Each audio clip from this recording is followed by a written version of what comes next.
Planning a wedding shouldn't feel overwhelming. The Knot brings everything together in one place.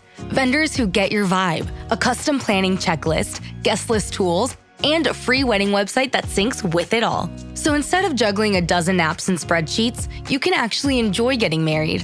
Get started at theknot.com/audio. The Knot.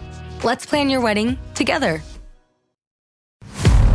ரத்தத்தை உறைய வைக்கும் உண்மைகள் தைரியம் இருந்தால் கேளுங்கள். கீதாவுடன் மர்மதேசம். மிஸ் ஈஸ்வரி வீட்டுல என்ன சம்பவம் சொல்லுங்க. என்ன நடந்துச்சுன்னா, நாங்க ஒரு கம்பத்து வீட்டுல குடியிருந்தோம். அந்த வீடு சின்னது. எங்களுக்கு அடைபிராடி தான் நிறைய பேரு, 8 பேர் இருப்போம். எங்க அம்மா அப்பா சேர்த்து 10 பேரு. அப்ப அந்த வீட்டுல இருக்கும்போது நாங்கதான் 2 படிக்கும் போது அப்படியே குடியுமா ஏதாவது பெருசாயிட்டோம். அப்ப அம்மா சொன்னாங்க வீடு சின்னதா இருக்கு, பட்டாட் ஏரியா.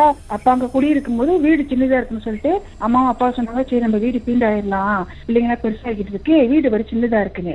வீடு தேடி இருக்கும் போது எங்களுக்கு வீடு சரியான வீடு அமையல. அப்பா சொன்னாங்க இந்த மாதிரி வீடு ரொம்ப சின்னதா இருக்குமா, எங்களுக்கு ஒரு வீடு பார்த்து கொடுங்க, கிடைக்கிற வீடு எல்லாமே எதுவுமே சரி வர மாட்டேங்குது. அப்ப ஆத்தா சொன்னாங்க, சரி நான் உனக்கு ஒரு தண்ணி தரேன், ஒரு மனம் அமையும், அந்த மணி நீ வச்சுக்க அப்படின்னு சொன்னாங்க. அப்ப சரின்னு சொல்லிட்டு அப்பா தண்ணி வாங்கிட்டு வீட்டுக்கு வந்துட்டாரு. வீட்டுக்கு வந்துட்டேன்னா அப்பா வேலை செய்யற இடத்துல இருந்து ஒரு கூட்டாளி சொன்னாராம், ஒரு இடத்துல வீடு இருக்கு, உனக்கு வேணும்னா சொல்லி நான் வீட்டு பேசி விடுறேன்னு. வீடு சரியான பெரிய வீடுன்னு. அப்ப எங்க அப்பாவை கூட்டிட்டு போய் அவரு அந்த சின்ன காமிச்சிட்டாரு. ரோட்டு ஓரத்துலயே இருக்கும் அந்த வீடு, சரியான பெரிய வீடு கிட்டாரு.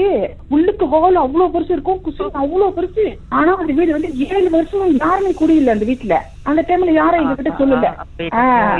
அப்பாவை பார்த்தோம்னா சின்ன ஓனர் காமிச்சோன்னா அப்பா சொல்லிட்டாங்க, சரி எனக்கு இந்த வீடு வேணும்னு. அப்ப எல்லாத்தையும் பேசிட்டு போய் அம்மாட்ட சொன்னாங்க. அம்மா சொன்னாங்க, சரி அப்படியா, அது மாதிரி பெரிய வீடுல போலான்னு சொல்லிட்டு இந்த மாதிரி வீடு கிடைச்சோன்னே நீங்க போன் பண்ணி எங்கிட்ட சொல்லுங்க சொல்லிட்டு சாமியாடுறாரு எங்க மாமா, அவர் சொன்னாரு. அப்ப வீடு கிடைச்சு வீட்டு நம்பர் எல்லாம் சொல்லிட்டு திரும்பிட்டு போய் ஆட்டா வரைச்சு கேட்டாங்க. அத சொன்னாங்க, சரி அந்த வீட்டை நீங்க போயிட்டு வீட்டை சுத்தமா கழுவிட்டு நீங்க எல்லாம் வெளியாகும் போது அந்த வீட்டு ஹால் இருக்குல்ல, அங்க காளியம்மோட படத்தை வச்சு கனி ஒண்ணு வச்சு ஒரு விளக்கு வச்சு இந்த உப்பு மஞ்சள் வைப்பாங்களா, அது அந்த படத்துக்கிட்டே வைக்கணும்.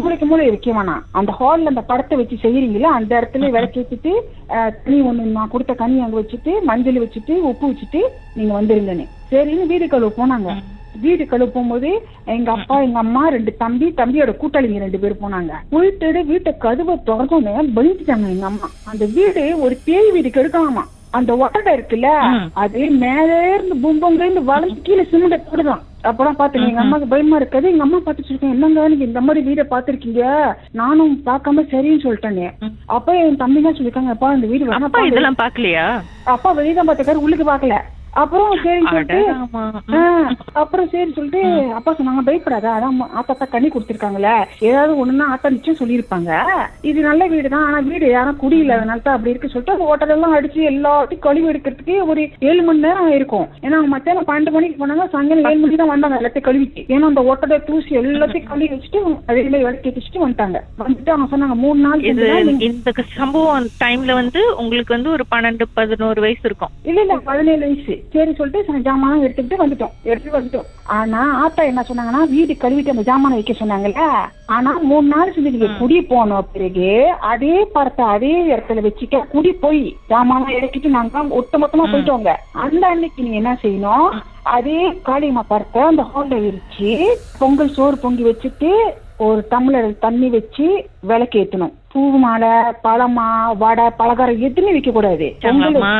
அதே மாதிரி அம்மா செஞ்சாங்க. செஞ்சுட்டு ஆத்தா சொன்னாங்க, உன் வீட்டுல இருந்து யாரும் வெளியே போக கூடாது. அந்த குடி வந்த அன்னைக்கு நீங்க இது செய்யறப்ப உங்க வீட்டு பிள்ளைங்க யாரும் வெளியே போக கூடாது, வெளியில அவங்க யாரும் உள்ளுக்கு வரக்கூடாது, எதுவுமே படி தாண்டக்கூடாது, வெளியில அவங்க யாரும் படி தாண்டி அவங்க உள்ளுக்கு வரக்கூடாது. கொஞ்ச நேரம் செஞ்சு அந்த படையில எடுத்து ஒரு சோறு எடுத்து கையில கொடுக்கணும், மங்கள கொடுக்க கூடாது. ஒரு புடி அந்த இலையோட எடுத்து எல்லாத்துக்கும் ஒரு புடி கொடுத்துட்டு புருஷன் முன்னாடி நீங்க ஆளுக்கு ஒரு புடி சாப்பிடணும். அந்த சோறை கொஞ்சம் கூட மிக்கப்படக்கூடாது. சரின்னு சொல்லிட்டு அம்மா அதே மாதிரி படையில் வச்சு அதே மாதிரி படையில எடுத்து எல்லாருக்கும் கொடுத்துட்டு வந்தாங்க. எல்லாம் ஹால்ல தான் நின்னோம். அப்ப நின்றுகிட்டே இருக்கும்போது அம்மா ஒரு புடி கொடுக்கும்போது அப்ப எங்க வீட்டுல சோப்பா கூட ஒண்ணு வாங்கல, அதான் நின்றுகிட்டே சாப்பிட்டோம் எல்லாரும். கொஞ்சம் ஒரு புடி தானே சாப்பிட்டுக்கிட்டு இருக்கும்போது என் தங்கச்சிக்கும் கொடுத்தாங்க. என் தங்கச்சி என் பக்கத்துல தான் நிக்குது. அப்ப கொடுத்தோன்னா அப்பா சொன்னாரு, நின்று சாப்பிடுங்க, கீழே உட்காந்து சாப்பிடுங்க. இதெல்லாம் செஞ்சு அந்த காளியம்மா படம் வச்சிருக்காங்க, அது பக்கத்துலயே உட்காந்துருச்சு. நான் நின்றுகிட்டு இருக்கேன். சொல்லும் போது கீதா பயமா இருக்கு. அப்ப அது உட்காந்தோன்னே அது எப்படி தெரியுமா கீதா உட்காந்துச்சு, இந்த மலாய்க்காரங்க கம்பத்துல நீங்க பாத்துருக்கீங்களா, கால் 2 மடக்கி உட்காந்து ஒரு கையை ஊனிக்கிட்டு சாப்பிடுவாங்களே, உங்களுக்கு தெரியுமா? பாத்துருக்கீங்க தானே, கையில கட்டிப்பாங்க, கால் 2 மடக்கி வச்சிருவாங்க. சப்பாங்கால் போட மாட்டாங்க, 2 காலம் ஒரே சைட்ல வச்சு மடக்கி ஒரு கையை ஊனிக்கிட்டு சோறு சாப்பிடுவாங்க. அப்ப கூட அந்த ஒரு விரல வந்து விரிச்சு சாப்பிடுவாங்க. இது என்ன செஞ்சு அதே மாதிரி சாப்பிடுச்சு. அப்ப எனக்கு பக்கத்துல இருந்து பார்த்தாலே என்னடா என்னைக்குமே இல்லாம இது இன்னைக்கு ஒரு மாதிரியா இருக்கு அப்படின்னு. அப்புறம் என் தம்பிங்க என்ன பாக்குறேன், எல்லாமே நார்மலா சாப்பிடுறாங்க, இது ஒண்டி கொஞ்சம் வித்தியாசமா சாப்பிடுது. உட்காந்துருக்கதும் அதே மாதிரி தான். அப்போ நான் என்ன செஞ்சேன், எனக்கு சோறு சாப்பிட கையில கடற்கறாங்க. அதோட அந்த சைட்ல வைப்பாங்க பாருங்க, சோறு வாயில வைக்கும்போது சைட்ல வைப்பாங்க, அதே மாதிரி சைட்ல வச்சுட்டு அதே மாதிரி விரல விரிச்சுக்கிச்சு காலை மடச்சி வச்சு சாப்பிட்டுச்சு. 3 வாய் தான் சாப்பிட்டுச்சு சோறு. சாப்பிட்டு கொஞ்ச நேரம் செஞ்சு அழுதுச்சு. அழுது அப்படி அழுகுது. நான் ஒரு பேர் நோந்துட்டேன், வீட்டுல போயிட்டேன். அப்புறம் எங்க அம்மா எங்க அப்பா எல்லாம் திருப்பி முடிக்கிறாங்க. அழுது அப்படி அழுகுது. இருங்க பாட்டுக்கு பிறகு என்ன நடந்துச்சுன்னு பேசுவோம்.